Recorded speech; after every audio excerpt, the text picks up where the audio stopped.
Upon acquiring Zenimax and Activision-Blizzard, it's become apparent that every big publisher has a venerable treasure trove of IPs that are just lying around. Microsoft and Xbox game studios have the benefit of owning a lot more of them following its various acquisitions. Following the Activision-Blizzard deal, Xbox boss Phil Spencer has cited his desire to work on franchises from his childhood. Inevitably, that leads to the question, what other titles could be brought back for the Xbox Series X and S this generation? Let's take a look at 15 of them here. SCALEBOUND. Set in a fantasy world with dragons, it saw protagonist Drew having a massive dragon named Thuban by his side. Along with functioning independently, one could also give commands to Thuban while fighting. It was also possible to directly control the dragon and enter Berserker mode for increased power. Announced in 2014 as an Xbox One exclusive, the hack-and-slash combat combined with battles on a massive scale looked promising, especially with up to 4 players in co-op. Originally slated for release in late 2016, SCALEBOUND would be delayed to the next year and subsequently cancelled in January 2017. Studio head Atsushi Inaba felt that both sides failed when it came to the cancellation and that it, quote, didn't do all of the things that we needed to do as a developer, end quote. Platinum Games has expressed interest in returning to the project, especially since Microsoft still owns the IP. It may not happen anytime soon, but never say never. The Evil Within 3. It's no secret that The Evil Within 2 wasn't a massive commercial success for Bethesda Softworks, though it fared well critically. Before Ghostwire Tokyo's release, Tango Gameworks revealed that it was originally planned as The Evil Within 3 before pivoting into something brand new. Given how the second game ended, Sebastian got his happy ending, but the STEM system is still very much around. Another title, perhaps with a new protagonist, wouldn't be unwelcome. Besides, if the Silent Hill rumors ever come true and it's exclusive to PS5 in some way, having its own big-budget horror title wouldn't be the worst idea for Microsoft. BLINX the Time Sweeper.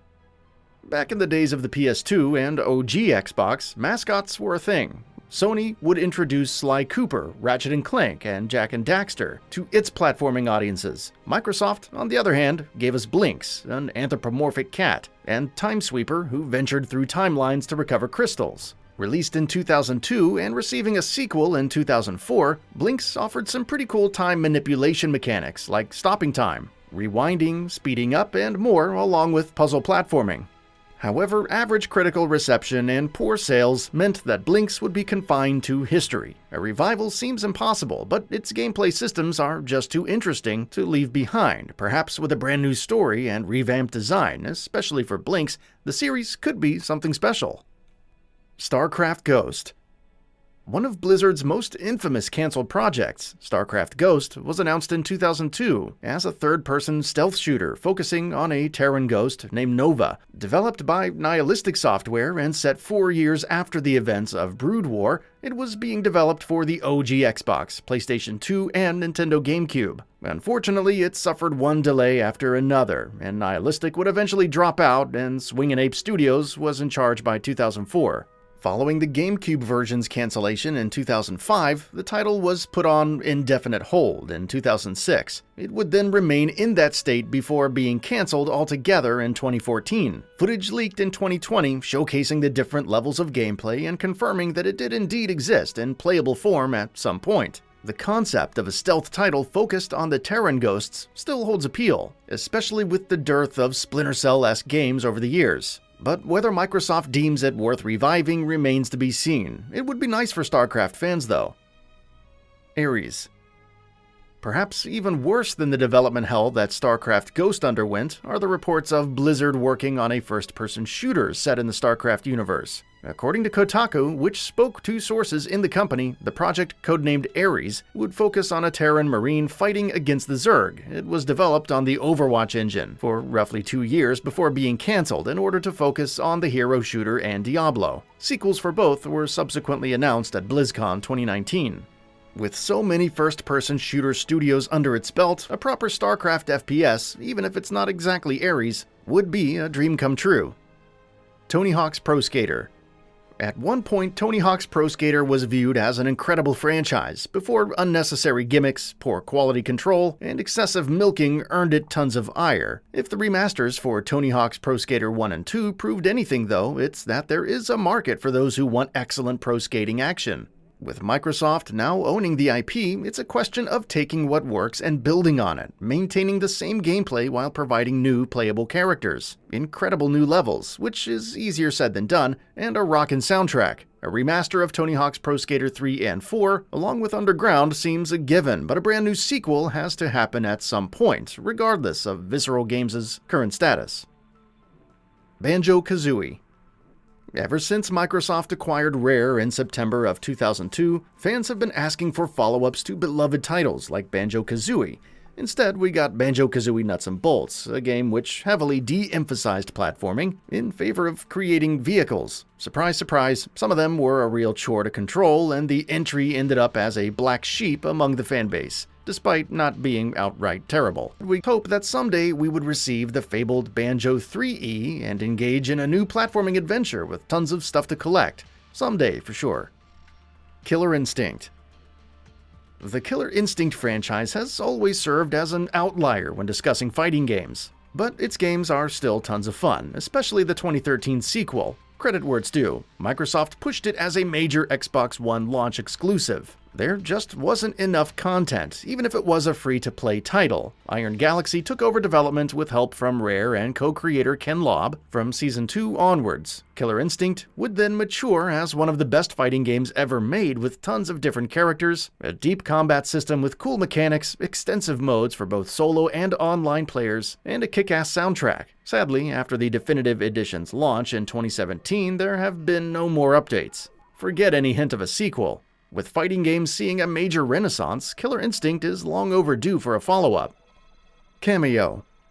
The original KAMEO had its fair share of shortcomings, whether it was the protagonist's characterization, the controls, or the excessive tutorials. Nevertheless, the potential was there, and Rare set about working on a sequel. It would be more of an open-world title, featuring a redesign for KAMEO that made her look more mature. However, after Microsoft chose to focus on Kinect, it was cancelled after just a few months in production. The cancellation wasn't made public until 2013. While asking Rare to make anything that isn't Sea of Thieves feels like asking too much, KAMEO's fantasy setting and morphing mechanics are still intriguing and ripe with potential. Perhaps someday we'll see all of that realized in a proper sequel.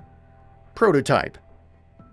Alex Mercer's journey for the truth and maximum edginess in Prototype remains a blast to this very day. Compared to other superhero titles, the franchise doesn't reinvent the wheel when it comes to open-world exploration and objectives. Instead, it gives you tons of insane powers before letting you loose in a city of hapless people and monsters with over-the-top destruction and gore. Prototype 2 did build upon this, with a new protagonist named James Heller and mechanics like tendrils for throwing and smashing things, but it was still the same style of carnage.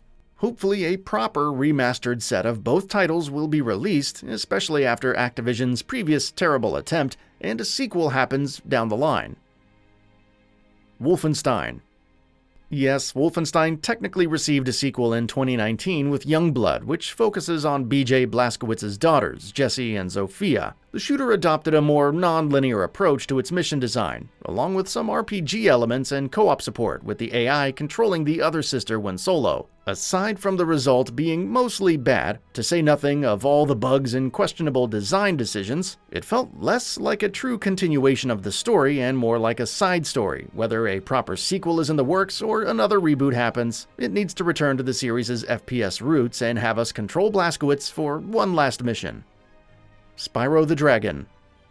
How weird is it that Spyro the Dragon, a franchise developed by Insomniac Games and published by Sony for the PlayStation 1, is now owned by Microsoft? Following the release of Spyro Year of the Dragon, the IP would shift to Universal Interactive, then Vivendi Universal Games, which would merge with Activision-Blizzard. Many titles outside of the original trilogy were fairly disposable, but with the success of Spyro Reignited Trilogy, there was hope that Activision would deliver a true sequel like it did with Crash 4. Underwhelming sales for the latter may have stalled those plans, but now that it's part of Microsoft, perhaps we could see the IP take flight in a new way.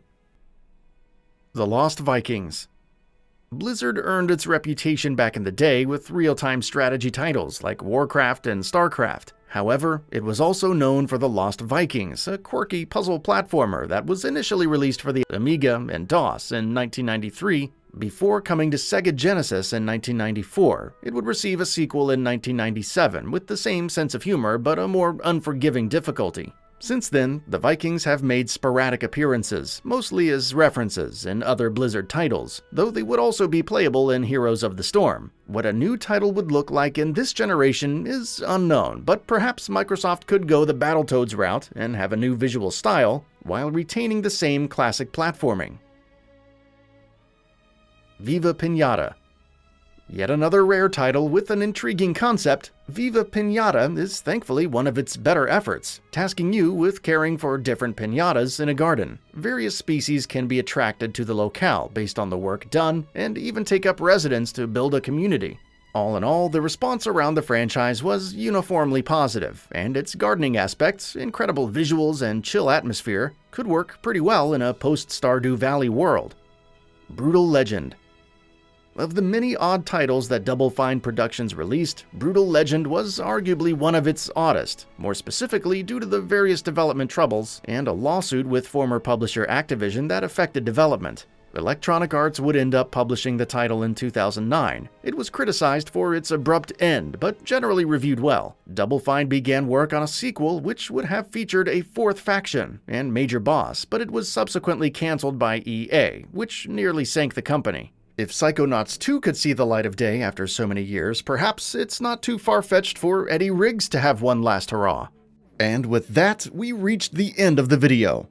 Have anything to say? Let us know in the comments below. Also, we upload new videos every single day on Gaming Bolt, so please consider subscribing as it really helps us out. Thanks for watching.